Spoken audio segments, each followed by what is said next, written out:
Hola, mi nombre es Noemí Ancí, soy profesora de la Facultad de Derecho de la Pontificia Universidad Católica del Perú. Agradezco la invitación de Enfoque Derecho para poder conversar el día de hoy sobre los principales retos y las posibilidades que enfrenta hoy en día la comunidad trans en nuestro país.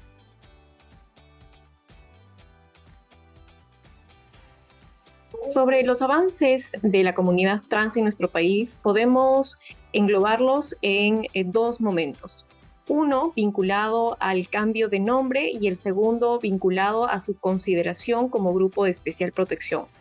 Respecto a lo primero, tenemos un avance muy importante a nivel de jurisprudencia desde el año 2016 con el caso o la sentencia del caso Romero Saldarriaga emitida por el Tribunal Constitucional, que no solamente plantea un cambio jurisprudencial en la doctrina para aplicarse a nivel nacional en todas las jurisdicciones, sino también deja en claro que no existe ningún obstáculo ni legal ni jurisprudencial que impida admitir la solicitud de cambio de nombre de las personas trans en la vía judicial ordinaria, con lo cual habilita a que todos los jueces y juezas en nuestro país puedan llevar a cabo el trámite de estas solicitudes importantes para el derecho a la identidad de las personas trans. Y respecto a su consideración como grupo de especial protección, tenemos que no solamente se considera, ¿no?, como una mesa de trabajo al interior del Ministerio de Poblaciones Vulnerables, sino también al interior de lo que se considera desde hace algunos años como el Plan Nacional de Derechos Humanos, cuyo objetivo justamente hoy es el diseño y lanzamiento de la Política Nacional de Derechos Humanos, donde se incorpora a la comunidad trans como una de las poblaciones de especial protección.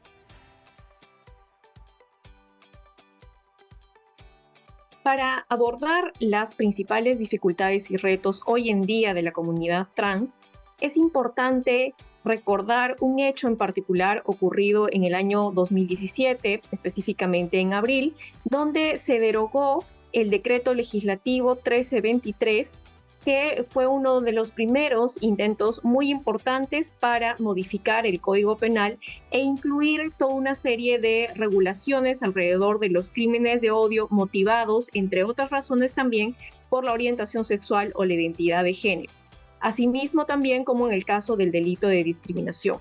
Sin embargo, tuvimos un enorme retroceso con el control que supuestamente realizó el Congreso en ese momento, con la justificación de que el Ejecutivo había excedido la delegación, la materia delegada, en el decreto legislativo. Esto, sin embargo, denota no una cuestión técnica, sino una cuestión de fondo alrededor del avance y protección del derecho de la comunidad trans en nuestro país, con lo cual podemos decir que en la actualidad existen dos grandes retos que enfrentar. Número uno,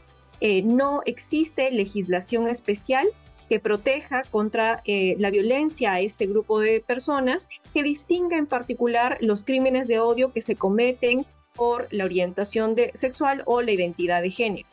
Y a su vez, no existe tampoco un proceso especial en sede administrativa que garantice la no vulneración del derecho a la identidad por parte del Estado al momento en que las personas trans solicitan el cambio de nombre en sede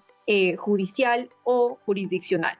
Esto genera una contradicción con lo que antes sosteníamos alrededor del avance desde el Tribunal Constitucional, que abría la vía jurisdiccional para que se haga este reconocimiento a través del cambio de nombre. Sin embargo, en la medida en que no existe un trámite expedito en sede administrativa ante el RENIEC, tenemos los casos de múltiples personas que tienen que pasar años sufriendo la discriminación estructural del propio sistema de justicia, que impide por diferente tipo de razones que pueda generarse el cambio de nombre y la protección de la identidad de manera rápida, efectiva y sin la vulneración de derechos.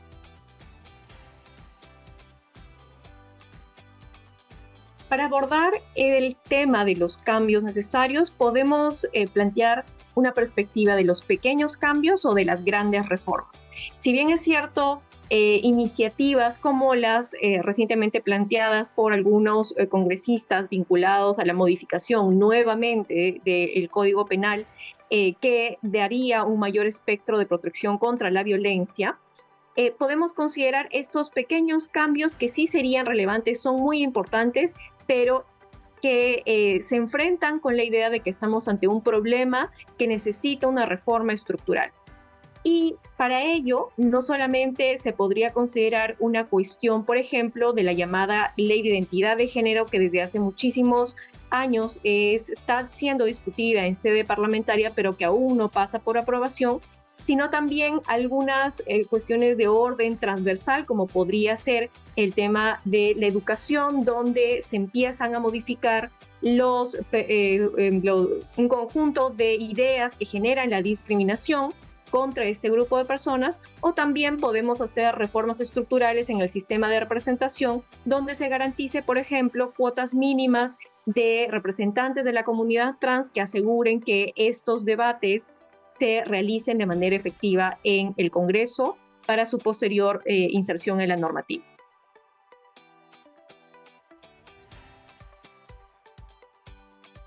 También aquí podemos plantear la cuestión desde dos perspectivas, una tradicional y otra perspectiva más de vanguardia. Respecto de la tradicional, en nuestro país existen todavía estas discusiones que al menos a nivel normativo ya ha sido sentado.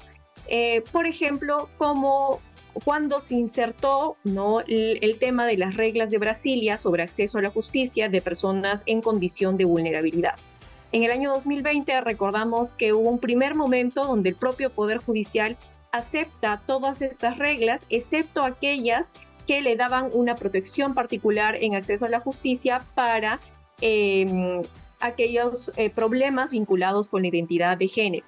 Felizmente se tuvo un retroceso y además un avance para la comunidad trans, donde el Poder Judicial volvió a emitir una resolución administrativa que aceptaba todas las reglas de Brasilia sin excepción, considerando también a este conjunto de personas como parte de los grupos vulnerables que necesitan una atención preferente y especial a nivel de acceso de la justicia.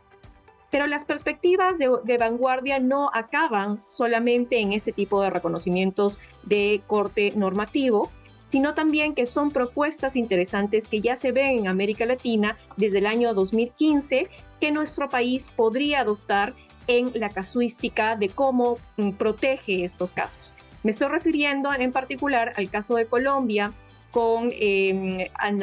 Angela Ramos y al caso argentino con Diana Zacayán, que fueron dos mujeres trans que lamentablemente fallecieron en un crimen de odio, pero que sin embargo recibieron una protección especial porque los jueces a cargo de los casos interpretaron